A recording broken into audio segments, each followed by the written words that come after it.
我和男朋友才交往2个月，他就想要在过年时订婚，年后结婚，但我觉得太快了，还不够了解他，就拒绝了他的提议。却没想到他列了个分手清单，让我把那些礼物折现还给他。折现是不可能折现的，东西倒是可以全部还给他。在大年初2那天，我带着媒人敲锣打鼓到他家门口，当着众人的面把需要还给他的东西一件件的拿出来，8个饺子，1支玫瑰花，1杯蜜雪冰城的柠檬绿茶。以前我在网上刷到过关于分手清单的帖子，还跟闺蜜吐槽一番，却没想到这种奇葩的事情有一天会发生在我自己身上。事情起因是这样的，我男朋友林强想要在过年时订婚，然后结婚，但我觉得太快了，还不够了解他，就拒绝了他的提议，同时告诉他，我的底线是2人至少要相处半年才能结婚，而林强却觉得我们是相亲认识的，不需要拖那么久。这话让我觉得很不爽，忍不住对他，在你的心里，相亲就是给你发老婆，是吗？不然呢？他嗤笑，你想恋爱久一点，就不要出来相亲。就这样，我们不欢而散。几天后，林强在微信上又问了我一次，我依旧是不同意，然后他也不装了，对我一顿输出，沈时宜，你还想来个爱情长跑吗？你也不想想自己现在几岁了，再过几年连孩子都生不出了，到时候谁还会娶你啊？我气笑了，林强，你是不是忘了，我跟你同年，男人跟女人是不一样的，女人30豆腐渣，男人到40还是一枝花泥，和我看你是后庭一枝花，发家全靠他。我冷笑了2声，行了，你不用拖我了，分手吧。说完，我直接拉黑了他，完全不给他回话的机会。下一秒，林强的电话就来了，我干脆把他的电话也给拉黑了。没想到他不死心，又用陌生的电话拼命给我打，他打一个，我拉黑一个，最后我实在是被他烦得不行了，就接了他的电话，有话快说，有屁快放。沈时宜，我送给你的那些礼物，你要折现还给我。我不可置信的瞪大了眼睛，林强做男人做到你这份上，真是绝了，我的钱又不是大风吹来的，凭什么不能要回来？林强轻哼，你快把我的微信放出来，我给你发一下清单。当我看到清单上列的第1条，再次把我给气笑了。林强，你是想钱想疯了吗？我去你家吃的8个饺子都要算钱，必须的，那可是我妈亲手包的饺子，不能让她白做工。特么的，你这是把我当银行了吧？我忍不住爆粗，按你这种骚操作，多谈几个不就发财了？少说那些废话，你快点把钱转给我。林强催促，笑死，他也不看看我是干什么的，会计，他想轻易在我这里拿到钱，和想都别想。我看着清单，慢悠悠地说，准备回家，我可以赚钱给你可以，但前提是你要给我发票。林强急了，沈时宜，你是故意为难我的吧？我这么美丽善良，怎么可能会为难你呢？我阴阳怪气他，我等你的发票。亲，挂到电话之后，我立刻给闺蜜打视频，跟她吐槽之事，闺蜜听完都忍不住气笑了，这是小刀拉屁股，开了眼了。平时看她长得人模狗样的，没想到人品这么烂，幸好你没答应嫁给他。虽然以后女生孩子都只能顺产，说实话我也很庆幸，这么快就知道了林强的真面目。要是嫁给他之后才发现他是这样的人，就亏大发了。这时闺蜜又提醒我，小姨，你最好先下手为强，让大家知道林强的人品，防止他在外面败坏你的名声。行，等一下我去朋友圈挂他，让大家瞧瞧他是什么人。只是我还没行动，我妈就气冲冲的跑回来问我，是不是跟林强分手啊？我点了点头，说是，打算今晚再跟他说这件事情的。难怪林强他妈到处说你花了林强很多钱，还不肯还给他。我忍不住中眉，林强他妈真是这样说的。对，现在全村子都知道了。我妈气得直跺脚，闺女，你花了林强多少钱？咱们还给他。我没说话，直接把分手清单给我妈看。等我妈看完，气得脸都黑了。我以为你花了林强多少钱呢？结果就这么2000块钱。妈，你看清楚，这2000块钱还是他强安在我身上的。我啧了一声，他连他妈做的饺子、约会时送我回家这些都要收我的钱。就这样，他妈还好意思到处败坏你的名声？我妈边说边往外冲。他娘的，我要去找他算账。我连帮拉住我妈，让她不要冲动，这是要么不搞，要搞就搞个大的。原本我是不想到的这么难看的，在朋友圈挂一下他就算了，现在他妈的做法惹怒我了，那就只能让他彻底社死了。我妈做了几个深呼吸，压下了心里的火气，才问我打算怎么做。还不等我回答，他又安慰我，不管我做什么，他都会支持我。听到我妈的话，我感动的搂着他的肩膀，让他去找媒人来。我要跟媒人好好说一下林强和他妈做的事情，顺便试探一下他的口风，看看他是站在哪边的。要是他站在我这边，事情就好办多了。我妈的眼睛一亮，拍了拍我的手，好，我这就去找他来。不用了，我来了。媒人站在门口看着我，小姨，外面传的都是真的。嘿，林强他妈说的都是屁话，我家闺女根本就没花他家儿子什么钱。我妈对我使了个眼色，闺女，给你叔婆看一下那什么清单。我把清单打印出来递给媒人，又跟他转述了一下林强说的话，他真是这么说的。媒人不是很相信，毕竟这种事情太奇葩了，没证据的话，很少人会相信，而我也不想浪费口水，干脆放录音给他听。媒人一听完，脸色就变了，开口噼里啪啦的骂着林强，骂完，他又向我道歉，小姨，不好意思，我没打探清楚。不知道林强是这种人，叔婆，这不关你的事，是林强和他家里人瞒得太好了。媒人拉着我的手，让我放心，他不会让我吃亏的。见状，我松了口气，然后跟他说，我不想占林强的便宜，不过我不会折现给他，而是直接还他东西。可以，有啥需要我帮忙的，小姨，你尽管来找我。好，等我准备好东西，再麻烦叔婆你陪我去一趟林家，想到我的计划，我迫不及待的想要快点到大年初二那天了。林强可能觉得我会向舆论妥协，要打电话来问我什么时候转钱给他。我笑着忽悠他，你什么时候给我发票，我就什么时候给你转钱。沈十一就2000块钱而已，你至于这样吗？是啊，就只是2000块钱而已，你至于让你妈到处败坏我的名声吗？啊，当然至于，谁让你不还我钱呢？林强恐吓我，你最好快点还钱，不然你会更出名。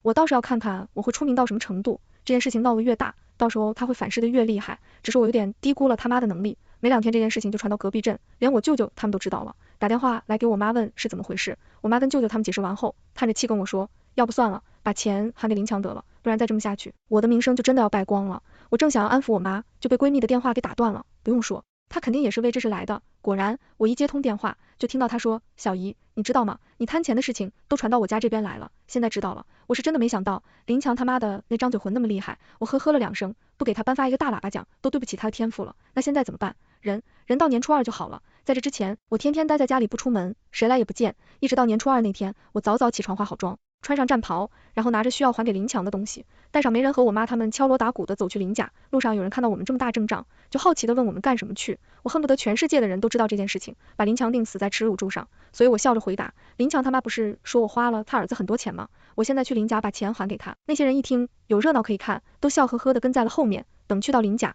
队伍都变成了一条长龙，把林家人都吓倒了。最后还是林强先回过神来，沉多脸问，你这什么意思？你不是天天追我还钱吗？我笑看着他，今天我是来还钱的。林强脸色大变，正想要说话，他妈就冲到了我面前，你在大年初二带这么多人来还钱，安的是什么信啊？当然是安宁的心呐。我翘着嘴角嘲讽他，不然我怕您又到处说我贪您儿子的钱。林强他妈气结，我看你是故意来搞事情的，这还用说吗？我当然是故意的，因为大年初二家家户户都有亲戚来探亲，他们知道这件事情后，肯定会跟自己的亲朋好友八卦的，到时候林强的名声就彻底臭了，以后都别想娶到好老婆了。不过当着这么多人的面，我怎么都得要装一下，不能承认。阿姨，你怎么能这样冤枉我呢？我是真心要来还钱的，钱不用还了。林强扯了一下他妈的手，阻止他说话，你赶紧走吧，不要打扰我们聚餐。不行，要是我走了，你又天天打电话来追债。走。我叹了口气，再说了，我也不想背着贪你的钱的坏名声过一辈子。等我说完，没人适时出声，让我赶紧把东西还给林强，他以后还要给人做媒的，千万不要坏了他的名声。我赞赏的看了眼媒人，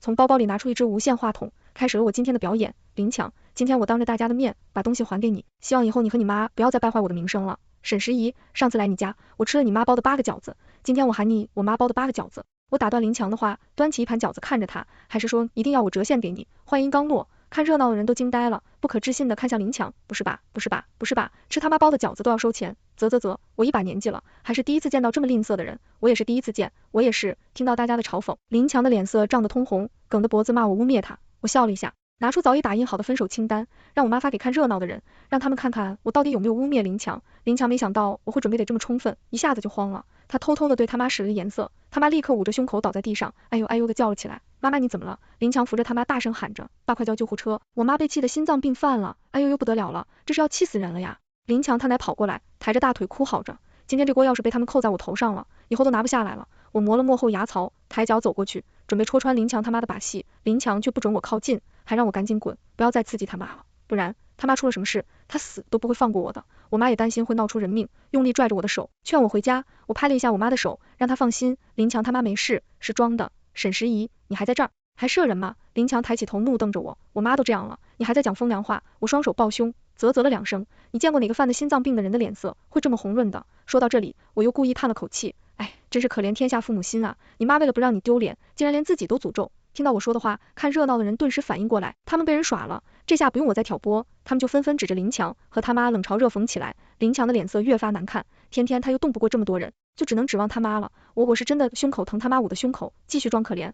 儿子呀，医生啥时候到啊？快了，妈你坚持住，来了，医生来了。这时我闺蜜边喊边从人群中解了出来，兴奋地跑到林强他妈面前，我是医生，阿姨你哪里不舒服？我帮你检查检查。林强看到我闺蜜，木生说他跟我是一伙的，不敢让他看。我闺蜜眉头一皱，神情严肃地开口，林先生，请你不要质疑我的职业道德，在我的心里，病人最重要。我接过话头，我闺蜜是3甲医院的医生，她怎么可能会在众目睽睽之下作假？是啊，我们大家都在这里看着呢，她不敢撒谎的。这个医生我在医院见过他，让他看看吧，不要耽误了你妈的病情。看热闹的人你一句我一句的，切断了林强的退路，让他一时间不知道怎么办才好。倒是他妈反应比较快，我这胸口坐起来说他没事了，不用看了。我就不想这么轻易放过她，劝她还是让我闺蜜看看，这样她儿子也比较放心。林强他妈拒绝，不用了，只要不受刺激，我就不会有事。我听得出来，他是在威胁我，可他不知道的是，我这人最讨厌的就是被人威胁。我似笑非笑的看着他说，阿姨，您放心，我闺蜜在这里，不会让你有事的。没错，今天我就是这里的。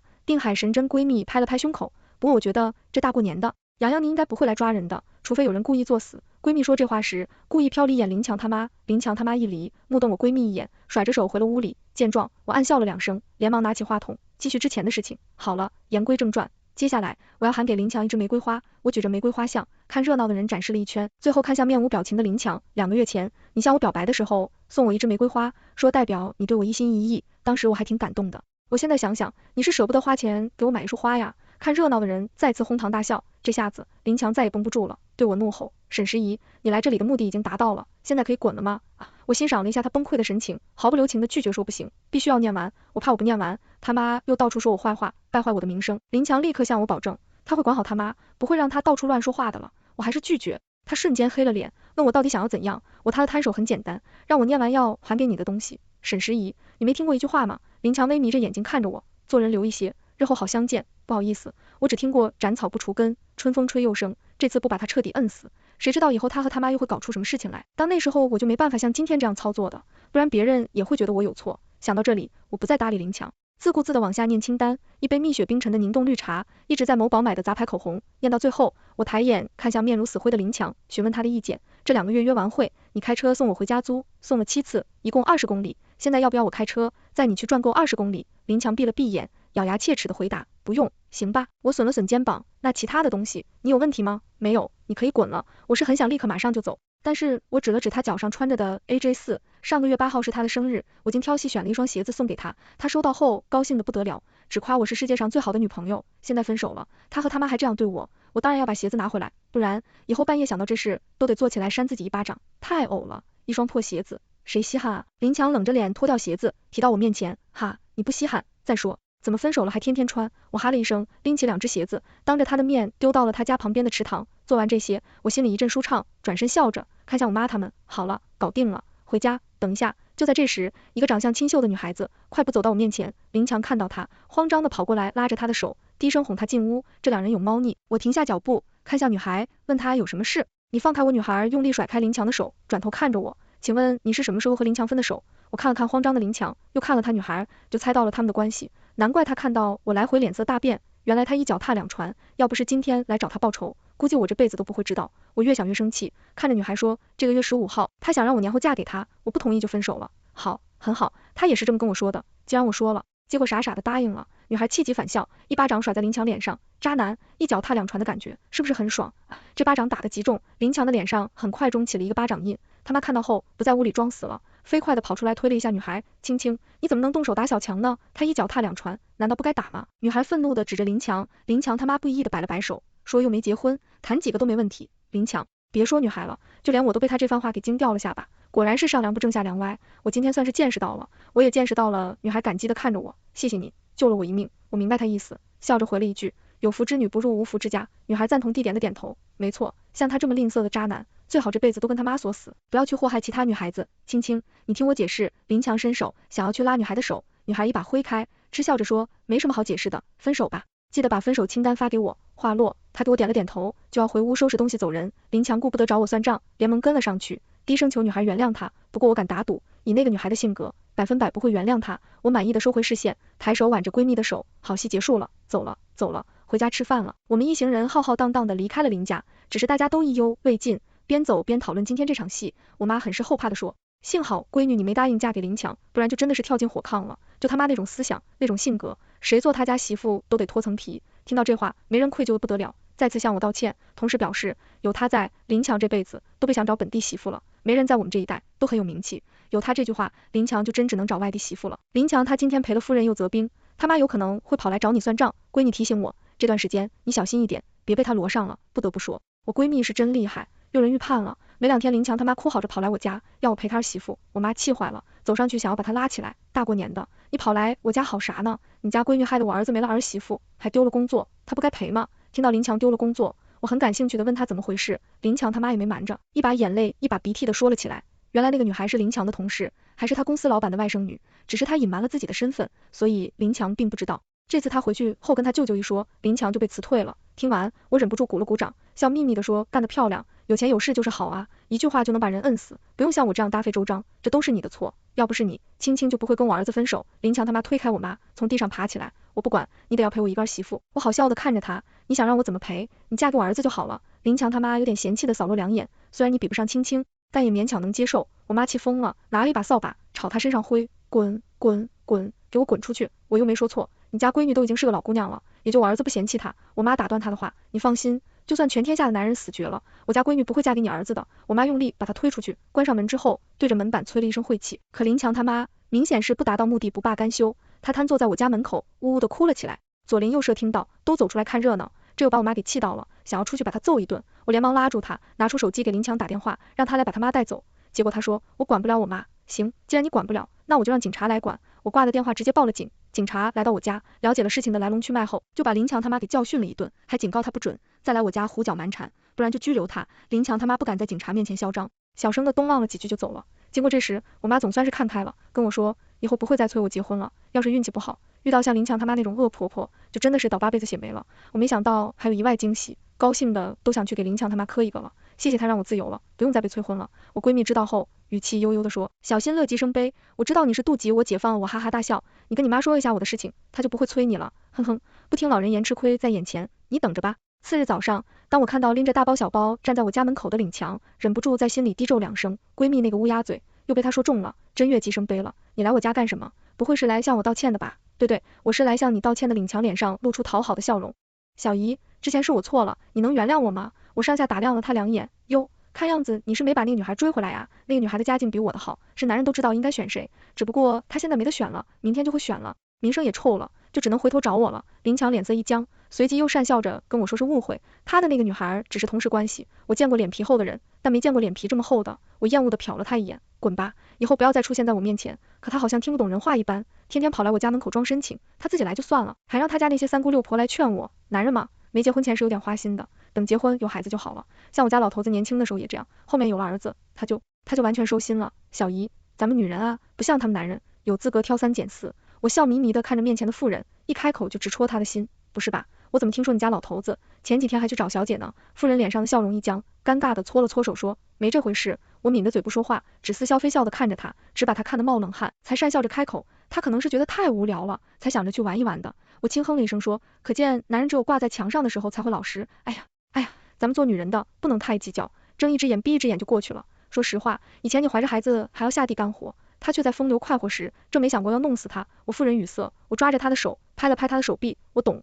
不，你不懂。妇人甩开我的手，慢慢咧咧地走了，之后再也不敢来了。林强见这招行不通，又想了别的招，跑去讨好我妈。我妈被他烦得不行，但又拿他没办法，骂也骂过，赶也赶过，甚至报过警都没用，因为他不闹事，警察也不能把他怎么样，顶多也就是劝一下。最后为了我妈的安宁，我只好提前回城，转移他的注意力。果然我一回城，他也跟着回了，还搬到了我隔壁住。除此之外，他还跑去我在职的公司面试，想和我做同事。幸好我同事都知道他的奇葩事，直接把他刷下去了。即便是这样，他也没放弃，时不时的跑来我公司宣示主权。一旦看到我和男同事说话，就发疯跑去警告人家，因为这是经理都找我谈话了，让我处理好自己的私事，实在处理不了，就说是东西走人，不能影响到公司。这一刻压在我心上的那根弦终于断了。我跑回住处，拿了一把水果刀，敲开了林强的房门。林强，你打算报复我到什么时候？林强一脸无辜的看着我，小姨，你在说什么呢？我什么时候报复你了？你知道时间缠着我，不就是在报复我搞臭了你的名声吗？我面无表情的看着他，为了不让你去打扰我妈，我已经忍你很久了。小姨，你误会我了。林强轻叹的口气，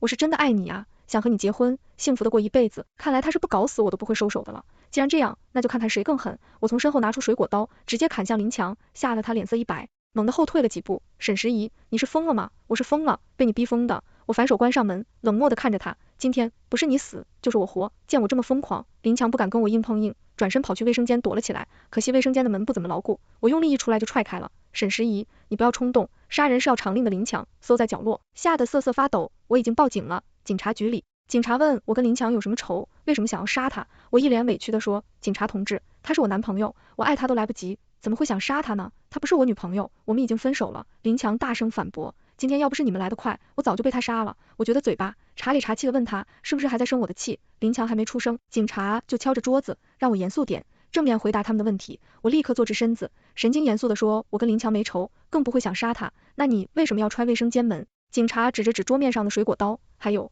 这把水果刀，你怎么解释？说起来有点丢脸，我是跟林强吵架了，一时气不过就踹了门，我尴尬的笑了2声。至于这把水果刀不是我的，你们不信可以去验指纹。警察拿着水果刀去验了一下，结果发现刀柄上面的指纹不是我的，而是林强的。林强震惊的站了起来，大声嚷着，不可能，绝对不可能！哎，我都说了，我们之间闹归闹，但不要给警察同志制造麻烦，你偏不听。沈时宜，你闭嘴！林强暴躁的在原地转了2圈，突然眼睛一亮，激动的看着警察，监控警察同志，你们可以去调走廊的监控，那个监控是坏的，你家有装监控吗？林强愣了一下，绝望的摇了摇头说没有，没有证据，警察让我签了字，就放我走了。走到外面，林强追上来质问我，为什么水果刀上的指纹会是他的？我凑到他耳边，用气音回答他，上个月你去我住处时，用过那把水果刀削水果，今天我在用它之前，特意戴上手套，可惜你太害怕了，没注意到，还有走廊的监控，一直都是坏的，可惜你也不知道，你这么做，就是预料到了，我会报警。林强不可置信的看着我，我微笑着他的颔首，可能没想到我会这么恐怖，他吓得连声音都懂了，神神疑，你太可怕了。所以林强我轻轻的拍了拍他的脸颊，你最好别再惹我，否则这次林强是真的被我吓怕了，一回去就立刻搬了家，之后我再也没见过他。不过偶尔我会在闺蜜口中听到一些关于他的八卦，比如他的相亲之路很坎坷，每次女孩子和他见完面都没下文，再比如他带了个外省女朋友回家见他妈，结果没2天他就被甩了。不过这些八卦我听进就过去了，直到听说他妈给他买了老婆，我顿时惊呆了。林强他知道这件事情吗？他当然知道。闺蜜很是鼻子哼了一声，亏他还上过大学呢，知法犯法。我一时间沉默了。林强他真的是把一手好牌打得稀巴烂。前几天不知道是谁报了警，警察来把他们母子俩抓进去关了几天。闺蜜说到这里不由得叹了口气，可惜现在还不能立法，买卖同罪。是啊，从根源上解决这件事情，就不会有那么多妇女儿童被拐卖了。我也跟着叹了口气。不过我们要相信国家，有一天肯定会立法的。祈祷那天早点到来，我也祈祷天下无拐这个愿望能够早日实现。